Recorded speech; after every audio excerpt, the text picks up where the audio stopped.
Assalamualaikum warahmatullahi wabarakatuh.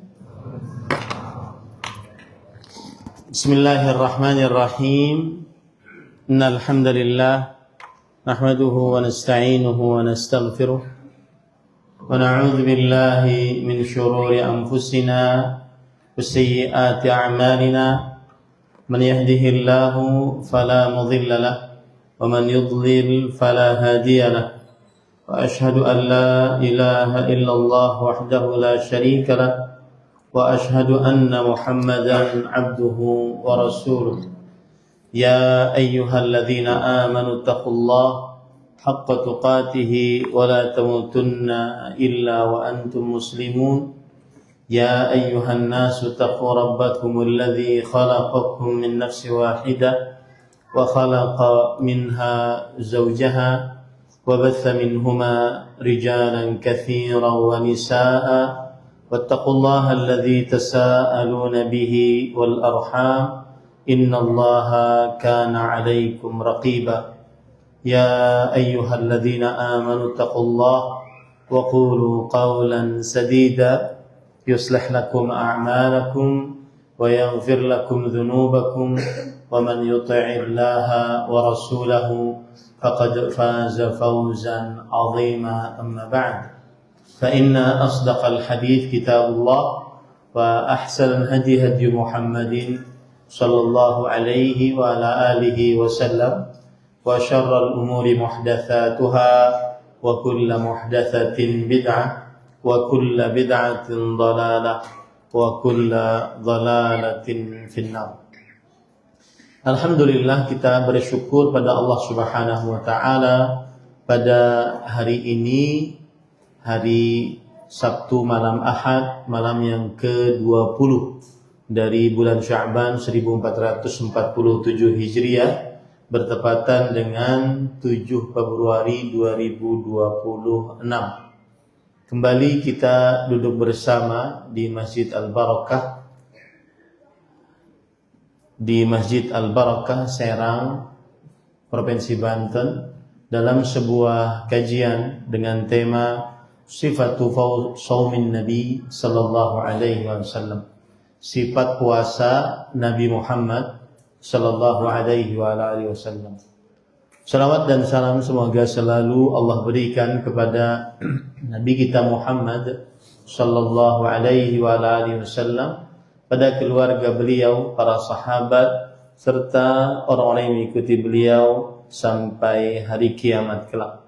Dengan nama-nama Allah yang husna dan sifat-sifatnya yang ulia, kita berdoa, Allahumma inna nas'aluka ilman nafi'an wa rizqan tayyiban wa amalan mutaqabbala. Allahumma amin. Ahibati fillah, afani Allah wa iyyakum, Bapak Ibu saudara-saudari jamaah Masjid Al-Barakah.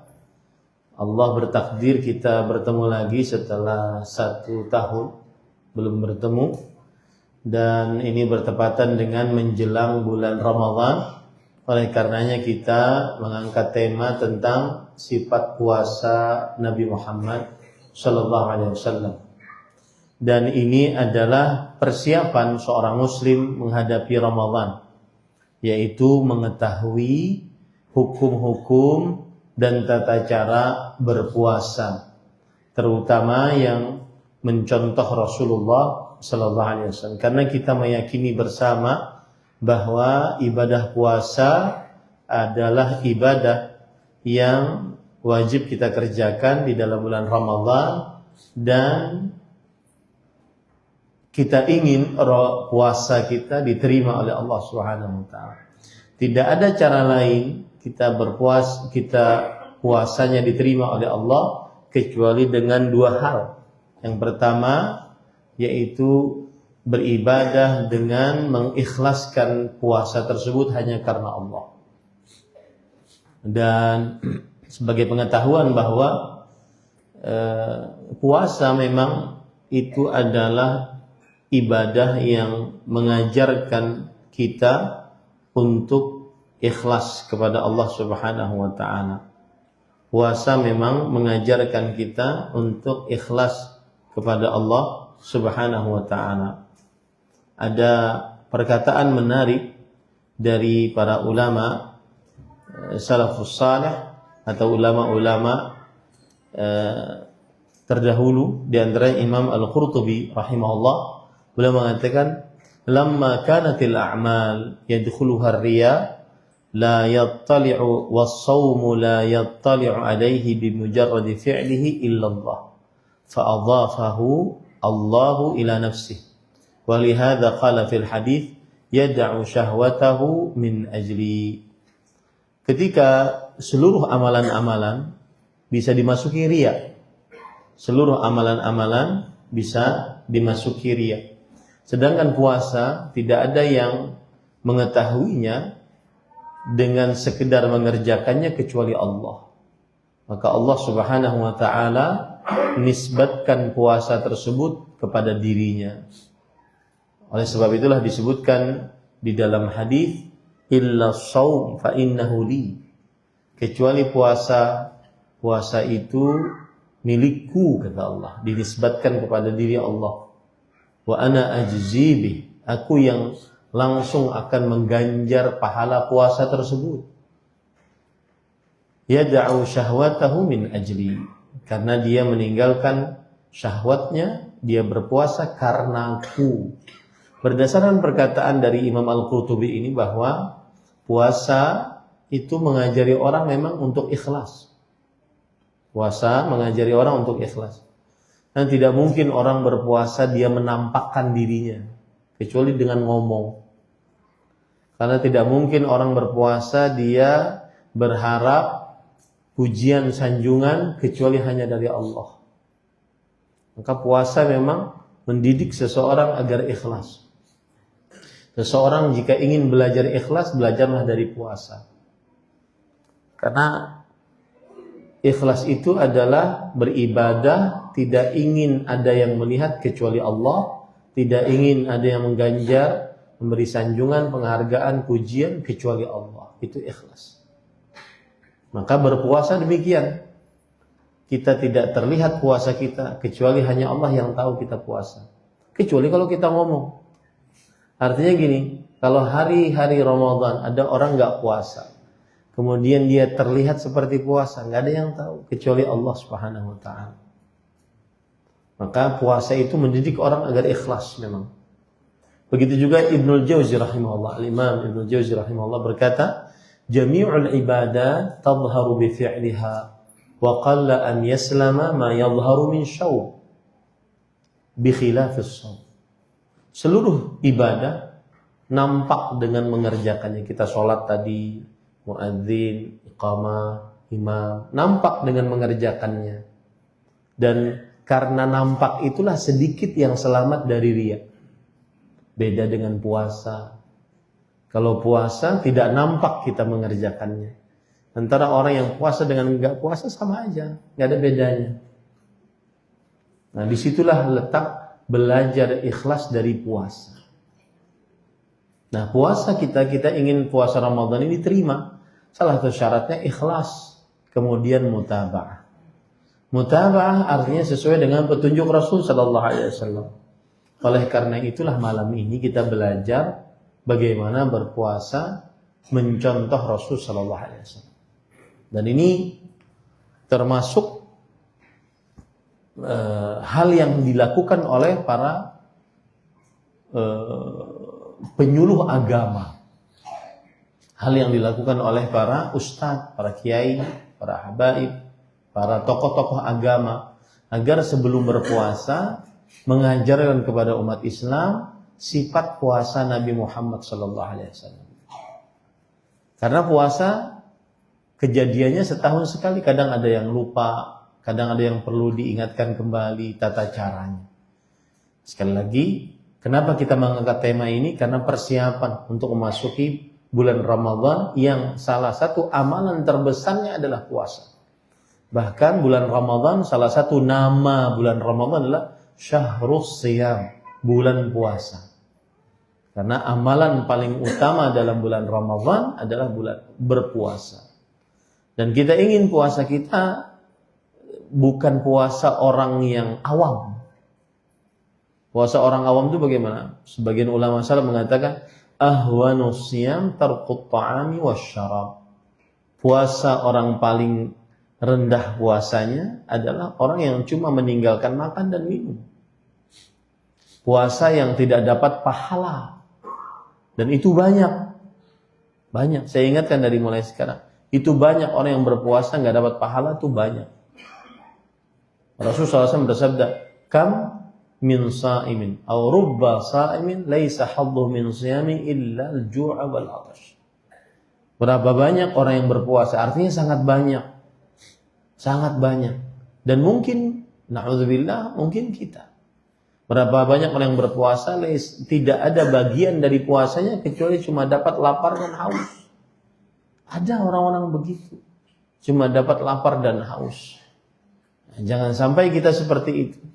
Oleh karenanya malam ini kita ingin berpuasa, ingin mempelajari sifat puasa Nabi Muhammad sallallahu alaihi wasallam. Baik. Sekarang saya akan menyebutkan sifat puasa Nabi Muhammad sallallahu alaihi wa ala alihi wasallam.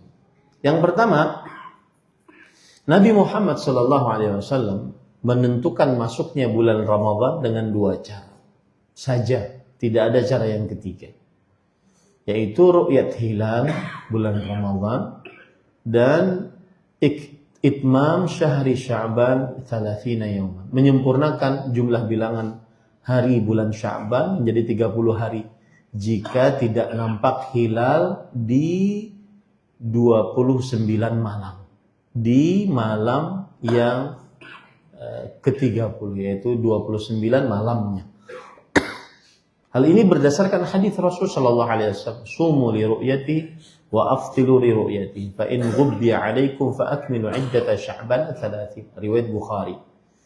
Berpuasalah karena ru'yat hilal, melihat hilal, dan berhari rayalah karena melihat hilal. Jika tertahan atas kalian hilal, maka sempurnakanlah jumlah bilangan hari bulan Sya'ban menjadi 30 hari.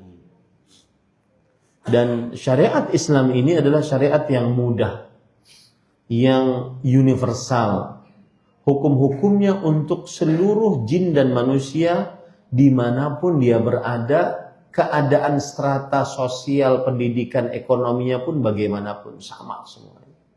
Mau dia alim, mau dia awam, mau dia jahil, mau dia mahir, mau dia rakyat, mau dia pemimpin, mau dia kaya, mau dia miskin, mau laki-laki, perempuan. Seluruh syariat itu mudah dan universal. Maka dua cara inilah yang paling mudah untuk menentukan masuknya dan keluarnya bulan Ramadan. Ru'yat hilal semua orang bisa, baik dengan mata kepalanya ataupun pakai teleskop. Yang kedua, menyempurnakan jumlah bilangan bulan Sya'ban 30 hari. Adapun cara-cara yang lain yang seperti pakai hisab, maka pertama ijma' para ulama bahwa menentukan awal masuk dan berakhirnya bulan Ramadan hanya dengan dua cara tersebut, tidak dengan hisab. Berarti dia menyelisihi ataupun didahului bahasanya oleh ijma'. Kemudian yang kedua, tidak semua orang bisa hisab. Tidak semua orang bisa hisab. Alhamdulillah kita di negeri kita ini yang berwenang menentukan masuk dan keluarnya Ramadan dalam hal ini adalah pemerintah Negara Kesatuan Republik Indonesia, dalam hal ini Kementerian Agama, sesuai dengan sunnah ini. Ru'yat hilal atau menyempurnakan jumlah bilangan bulan Sya'ban menjadi 30 hari. Itu pun dengan sidang, bukan hanya dengan penentuan sendiri. Maka bersatulah di atas itu. Jangan terpisah-pisah.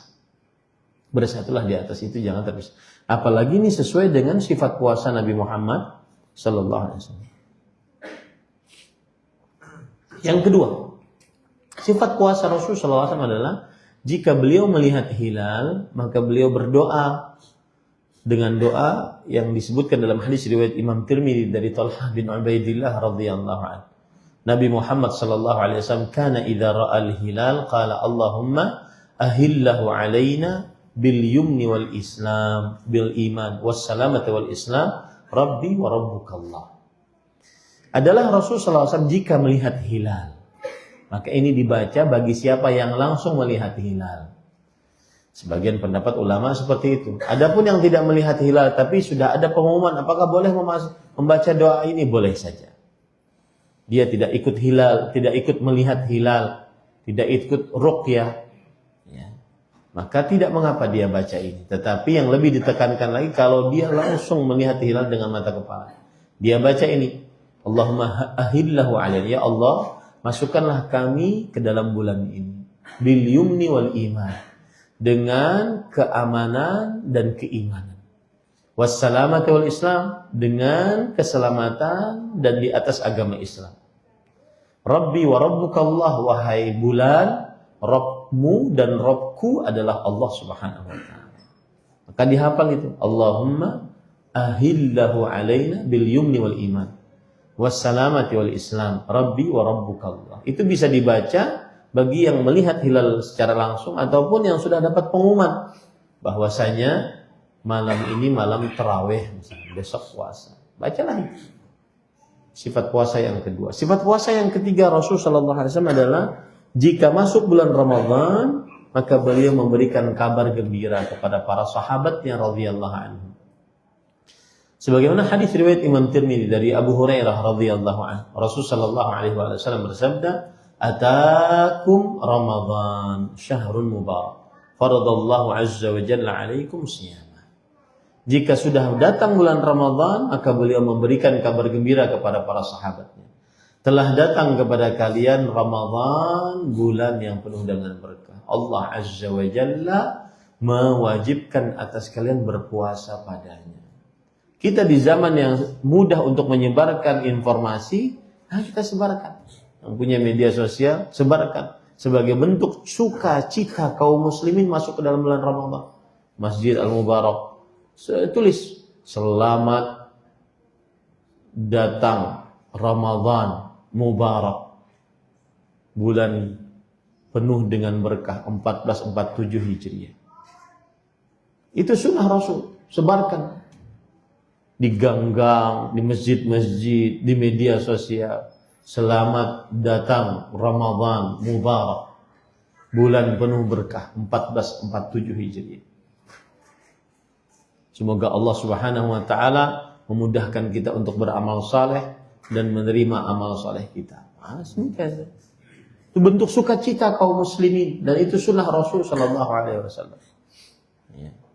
Apalagi sekarang ada AI, buat aja sendiri, nggak usah dibikin orang. Buat sendiri, bisa sebarkan itu. Sukacita seluruh dunia kaum muslimin bersukacita tentang datangnya bulan Ramadan. Nah, kembali ke permasalahan awal tadi. Ini kan kalau sama-sama berjamaah jadi penuh syiar. Tapi kalau seandainya sendiri-sendiri puasanya, ada yang malam ini taraweh, besok puasa. Sedangkan yang lain tidak taraweh, besok tidak puasa. Ya, yang satu puasa, yang satu maaf ya saya makan ya. Kan enggak. Syiarnya kurang. Makanya saya tadi di masjid Abu Bakar As-Siddiq mengatakan bahwa asy-syari'ah la ta'tabiru ra'yal fardi fil ibadah al-jamaiyah. Syariat Islam tidak menganggap pendapat pribadi di dalam ibadah-ibadah yang dikerjakan secara berjamaah. Ikuti yang punya wewenang. Itu akan terjadi syiar kaum muslimin yang sangat besar. Baik awal masuk bulan Ramadan ataupun awal masuk Idul Fitri. Sangat besar. Ini kan gak asik banget jadinya. Besok puasa yang satu belum puasa. Besok lebaran yang satu belum lebaran. Kan gak enak. Kan ngucapin salamatnya juga gak enak. Nah, itu. Maka saya nasihatkan. Ini bukan menghina kepada ormas-ormas yang ada. Jangan jumut, jangan fanatik. Dahulukanlah kebersamaan, persatuan antara kaum muslimin. Dan itu salah satu maksud daripada maqasidus syariah. Itu salah satu maksud tujuan pensyariatan Islam, yaitu ijtima'ul kalimah. Bersatu padu kaum muslimin dalam ibadah yang semestinya bersama-sama. Kemudian yang keempat, Sifat puasa Rasul Shallallahu Alaihi Wasallam adalah berniat puasa Ramadan di malam hari sebelum subuh. Hal ini berdasarkan hadis riwayat Imam Abu Daud, Imam Tirmidzi, Imam An-Nasai. Hadis dari istri Nabi Ummul Mukminin Hafsah binti Umar radhiyallahu anhuma, Rasul Shallallahu Alaihi Wasallam bersabda, "Man lam yubayyit as-siyama qabla al-fajri fala siyama lah." Siapa yang tidak berniat di malam hari berpuasa sebelum subuh, maka tidak sah puasanya. Khusus untuk Ramadan, puasanya niatnya di malam hari.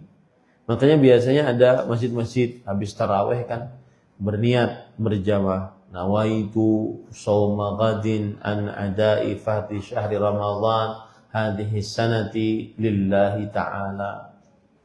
Itu sebenarnya tujuannya ulama-ulama dulu untuk ngajari umat Islam agar berniat. Tetapi yang paling utama sebenarnya adalah niatnya sendiri-sendiri dalam qalbu. Pengajarannya cukup sekali.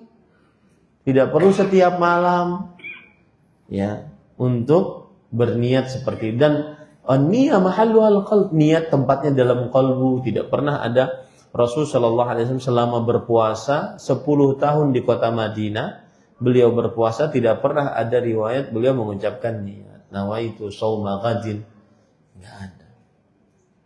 Maka berniat puasa Ramadan di malam hari di dalam qalbu sebelum subuh. Kalau sudah masuk subuh belum berniat, maka tidak sah puasanya. Khusus untuk puasa Ramadan.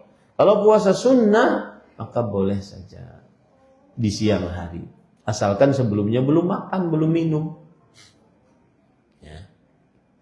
Nah, termasuk permasalahan niat puasa adalah yaitu apakah setiap malam ataukah cukup di malam pertama berniat untuk 30 hari puasa.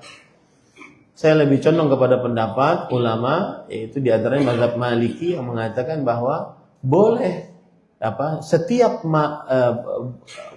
berniat di malam pertama untuk berpuasa sebulanan penuh. Itu sudah mencukupi. Berniat di malam pertama untuk berpuasa sebulanan penuh, itu sudah mencukupi. Tetapi jika ada yang ingin berniat di setiap malam, tidak mengapa. Tidak mengapa. Itu mazhab Syafi'i, berniat di setiap malam, tidak mengapa. Nah, kalau yang pertama tadi berniat di setiap malam, berniat di malam pertama untuk sebulanan penuh, maka kalau seandainya dia terputus puasanya karena haid, karena safar, karena sakit, maka kemudian dia hilang uzurnya tadi, dia ingin puasa lagi sisa-sisa harinya, dia berniat lagi. Meletakkan niat lagi untuk menyempurnakan puasanya sampai akhir Ramadan. Nah, begitu. Dan saya lebih condong kepada pendapat mazhab ini, yaitu bahwa dia berniat cukup di malam hari pertama untuk berniat puasa sebulanan penuh. Apa dalilnya? Dalilnya hadis yang saya sebutkan tadi. Kemudian tidak ada orang yang berpuasa kecuali dia 30 hari ataupun 29 hari bulan Ramadan. Enggak ada yang boleh 15 hari saja. Jadi cukup dia malam pertama saja. Tapi kalau ada yang saya ingin lebih mantap Ustaz setiap malam, silahkan, tidak mengapa. Silahkan, tidak mengapa. Cuma tadi niat di tempatnya di dalam qalbu. Baik, yang kelima. Sifat puasa Rasul Shallallahu Alaihi Wasallam adalah bersahur. Beliau bersahur dan mengakhirkan sahurnya. Bersahur, itu yang kelima. Itu yang nanti yang keenam. Yang kelima, bersahur. Beliau bersahur dan beliau memerintahkan untuk bersahur. Jadi tiga inti hadis, ucapan Nabi, perbuatan Nabi, dan persetujuan Rasul ada pada sahur. Nabi Muhammad SAW bersabda, tasahharu, bersahurlah kalian. Kemudian Rasul SAW bersahur. Kemudian beliau menyetujui para sahabat bersahur. Nah, ini menunjukkan bahwa sifat puasa Rasul SAW adalah bersahur. Jangan tidak bersahur. Bahkan Rasulullah SAW mengatakan tasahharu as-sahuru akluhu barakah. Makan sahur itu makanannya berkah. Fala tada'uh, jangan tinggalkan. Walau an yajra'a ahadukum jara'atan min ma. Walaupun hanya sekedar seteguk air, karena enggak cukup lagi mungkin terlambat bangunnya. Kalau hanya seteguk air, maka bersahurlah. Ini termasuk sifat puasa Rasul sallallahu alaihi wasallam. Kapan berhenti untuk bersahur? Maka jawabannya saat azan subuh berhenti. Kalau sudah azan subuh berhenti. Kalau sudah terbit fajar kedua berhenti. Adakah waktu imsak 5 menit, 10 menit sebelum azan untuk berhenti berpuasa? Jawabannya itu hanya sikap kehati-hatian dari sebagian ulama. Tidak ada di dalam agama Islam untuk imsak, menahan makan minum dari sahur kecuali ketika sudah masuk azan subuh. Apa dalilnya? Allah berfirman, "Wa kulu washrabu hatta yatabayyana lakumul khaytul abyad minal khaytil aswadi minal fajr." Makanlah, minumlah sampai jelas bagi kalian benang putih dari benang hitam, yaitu waktu fajar. Batasan terakhir makan sahur adalah saat azan subuh. Jadi ini sifat puasa Nabi yang kelima, bersahur. Dan beliau sangat menganjurkan untuk bersahur, tidak meninggalkannya karena di dalamnya terdapat berkah. Bersahurlah. Kemudian yang keenam, sifat puasa Rasul sallallahu alaihi wasallam adalah bersahur dekat dengan waktu azan. Ya, kalau kita boleh waktu menit kan, tetapi ini bukan pembatasan 15 menit, 20 menit sebelum azan. Bersahur. Itu waktu bersahur, waktu makan sahur, bukan waktu masak makanan sahur. Masak nggak cukup ya. Ya. Waktu makan sahur gitu. Apa dalilnya? Hadis riwayat Bukhari dan Muslim dari Anas bin Malik Al-Ka'bi. Beliau bercerita, anna Zaid bin Thabit radhiyallahu anhu haddatha annahum tasahharu ma'an Nabi sallallahu alaihi wasallam. Bahwa Zaid bin Thabit radhiyallahu anhu, sahabat Rasul sallallahu alaihi wasallam, beliau bercerita, beliau pernah dan para sahabat bersahur bersama Rasul sallallahu alaihi wasallam. Tsumma qamu ila shalah. Setelah bersahur bangun mendirikan salat. Artinya azan dikumandangkan. Kam bainahuma, kata Anas bin Malik radhiyallahu anhu, wahai Zaid, berapa jarak antara sahur kalian dengan puasa, dengan azan subuh? Kata Rasulullah SAW, qadru 50 atau 60 yakni ayat. Sekitar orang baca Al-Quran 50 sampai 60 ayat. Itu kalau surat Al-Baqarah kita lihat ya 3 lembar.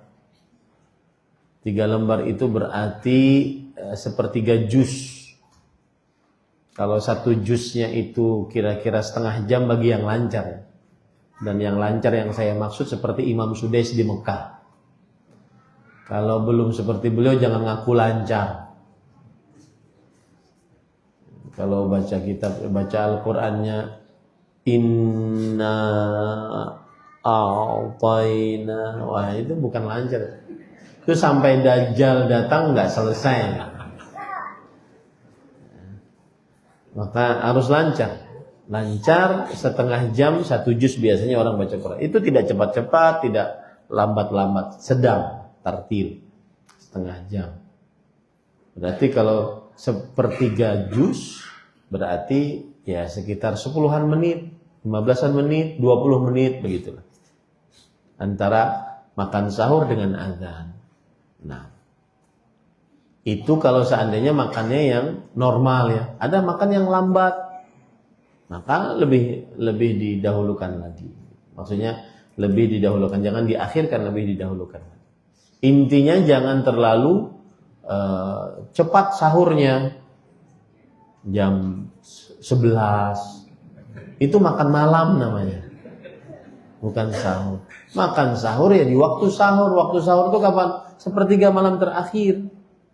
Sepertiga malam terakhir itu ingin tahunya bagaimana? Misalkan nih, kalau kita di Serang, yaitu maghrib jam 18.20.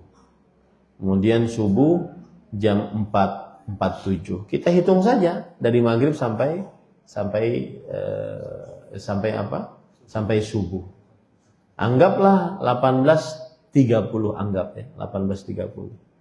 19.30, 20.30, 21.30, 22.30, 23.30, kemudian jam 1.30, kemudian jam 2.30, jam 3.30, jam 4.30. Ya, berarti 9 jam bagi 3. 18.30 berarti 19.30, 20.30, 21.30. Itu adalah sepertiga pertama. 21.30 setengah 10. 22.30, 23.30, kemudian 24.30. Berarti jam berapa? Setengah 1 atau setengah 2. Jam 1 atau jam 2. Nah, setelah itu baru sahur. Sepertiga terakhir. Sebagaimana hadits Rasul sallallahu alaihi wasallam, yanzilu rabbuna ila sama'id dunya hina yabqa thuluthul lailil akhir. Allah turun ke langit dunia ketika tersisa sepertiga malam terakhir. Sepertiga malam terakhir cara menghitungnya begitu. Ya. Dari mulai maghrib sampai subuh berapa? Kemudian bagi 3. Nah, seperti itu. Baik. Kemudian yang ketujuh, sifat puasa Rasul sallallahu alaihi wasallam saat bersahur, beliau bersahur dengan kurma tamar. Dengan kurma tamar. Atau boleh bersahur dengan yang lainnya. Seperti misalkan hadis riwayat Imam Abu Daud dari Abu Hurairah radhiyallahu anhu. Rasul sallallahu alaihi wasallam bersabda, "Ni'ma sahurul mu'min at-tamar."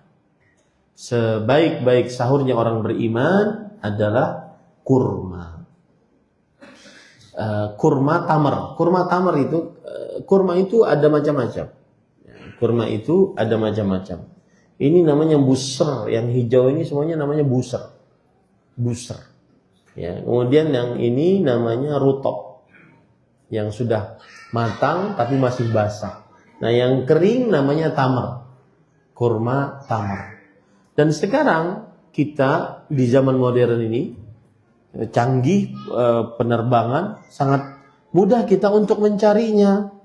Maka diusahakan sesuai dengan sunnah Rasul sallallahu alaihi wasallam. Nah, ini seperti ini kurma tamar. Ya, yang kering. Kurma tamar. Ini untuk sekarang banyak dijual di Indo, di Alfa. Ya, kurma tamar. Usahakan seperti itu. Karena Rasul SAW mengatakan sebaik-baik sahurnya orang beriman dengan kurma tamar. Berarti Ustaz nggak makan dengan dengan lontong, dengan nah itu terserah, tapi usahakan ada kurma tamarnya.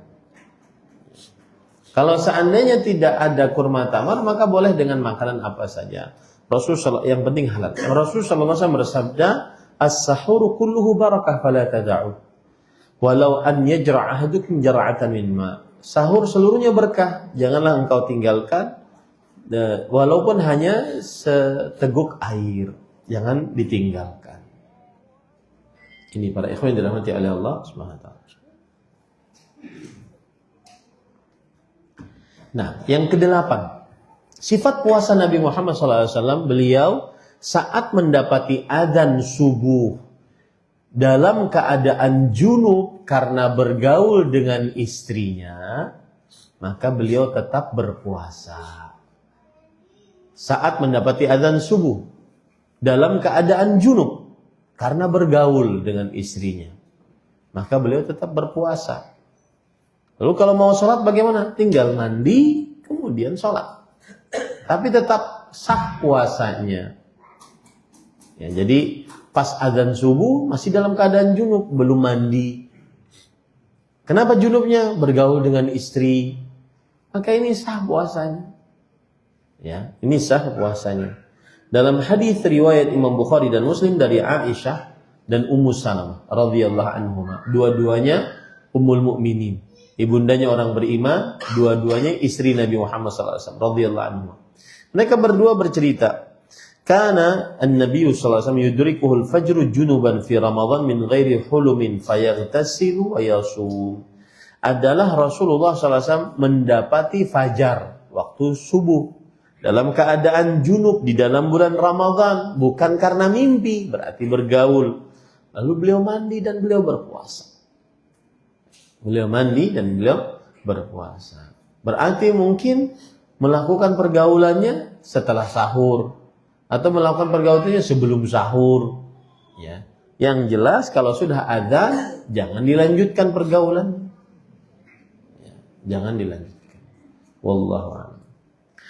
Kemudian yang ke-9, sifat puasa Nabi Muhammad SAW saat berpuasa adalah beliau melakukan madmadah dan istinsyaq ketika berwudu saat berpuasa.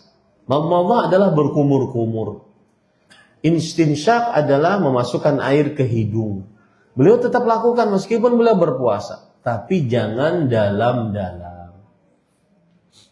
Ya, jangan dalam-dalam. Ini menunjukkan bahwa kalau selain berpuasa harus dalam-dalam. Dan ini termasuk daripada hal yang sunnah ditinggalkan oleh sebagian kaum muslimin saat berwudu. Orang kalau saat berwudu itu, maka dia melakukan istinsyaq. Istinsyaq itu masukkan air ke hidung. Kemudian istinsar mengeluarkannya. Itu harus dalam. Harus ditarik ke atas. Sampai keluar kotorannya. Harus di dalam. Harus dalam-dalam. Kecuali kalau puasa hanya sedikit saja. Kenapa? Karena hidung salah satu corong untuk masuk ke dalam tenggorokan. Maka jangan dalam-dalam. Dalilnya apa? Hadis riwayat Imam Ahmad dalam kitabnya Al-Musnad dari sahabat Nabi Luqaid ibn Sabrah radhiyallahu anhu. Beliau bertanya, "Ya Rasulullah, akhbirni 'anil wudu." Wahai Rasulullah, beritahukan kepadaku tentang wudu. Maka beliau menjawab, "Asbighil wudu wa khallil bainal asabi' wa baligh fil istinshaq illa an takuna sha'iman." Sempurnakanlah wudu dan selaklah jari jemari saat berwudu. Ya. Kemudian sungguh-sungguhlah di dalam masukkan air ke hidung kecuali saat berpuasa. Nah, saat berpuasa tetap berarti istinsyaq, berkumur-kumur tetap, tetapi jangan dalam-dalam. Nah, itu yang ke-9, kita masih ada sampai kepada poin. Sebentar. Mudah-mudahan kita bisa selesaikan sampai kepada poin 21. Baru 9. Sifat puasa Nabi Muhammad sallallahu alaihi wasallam. Nah, ini gimana? Azan dulu, sholat atau azan saya lanjut atau bagaimana? Oh, belum azan. Baik, saya lanjut. Baik, para ikhwan yang dirahmati oleh Allah Subhanahu wa taala, yang ke-10 sifat puasa Nabi Muhammad sallallahu alaihi wasallam, beliau bersiwak saat berpuasa. Tetap bersiwak saat berpuasa dan tidak menghalangi diri beliau untuk bersiwak walaupun beliau berpuasa. Hal ini sebagaimana diceritakan oleh sahabat Rasulullah SAW, Amir bin Rabi'ah radhiyallahu anhu. Beliau bercerita dalam hadis riwayat Bukhari, "Ra'aitun Nabiyya sallallahu alaihi wasallam yastak wa huwa sha'im ma la uhsi wa la a'ud." Aku pernah melihat Rasul sallallahu alaihi wasallam bersiwak saat sedang berpuasa dalam jumlah yang sering, tidak bisa aku hitung. Ini menunjukkan bahwa beliau sering bersiwak saat berpuasa. Baik itu siwaknya siwak yang basah kayunya atau yang kering. Nah, termasuk di dalamnya dikiaskan adalah menggosok gigi dengan sikat gigi dan pasta gigi. Boleh, tidak mengapa. Asalkan jangan sampai terasa di tenggorokan. Baik itu di pagi hari atau siang hari atau sore hari. Ada sebagian pendapat mazhab yang mengatakan bahwa dimakruhkan di siang hari. Kenapa? Karena ada hadis Rasul yang berbunyi, "La khalufu famis shaim atyabu 'indallah min rihil misk."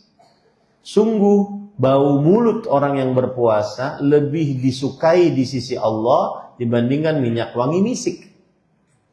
Akibat ini dan biasanya bau mulut keluar ketika siang hari karena sudah terjadi detoksifikasi di dalam lambung kita. Karena orang puasa itu kan tidak makan, tidak minum, maka lambung kita akan memproses apa saja yang ada dalam perut kita. Nah, dari proses itulah keluar bau mulut. Bau mulut itu yang harus dipertahankan menurut pendapat ini. Makanya kalau menggosok gigi, hilang bau mulutnya. Akhirnya mereka mengatakan dimakruhkan setelah zuhur.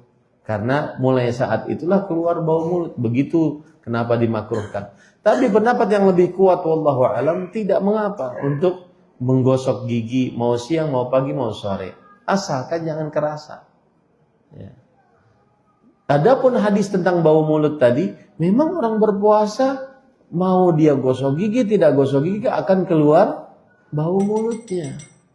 Paham ya? Jadi bukan yang harus dijaga nih bau mulutnya nih. Semakin bau semakin disukai. Bukan begitu cara berpikirnya.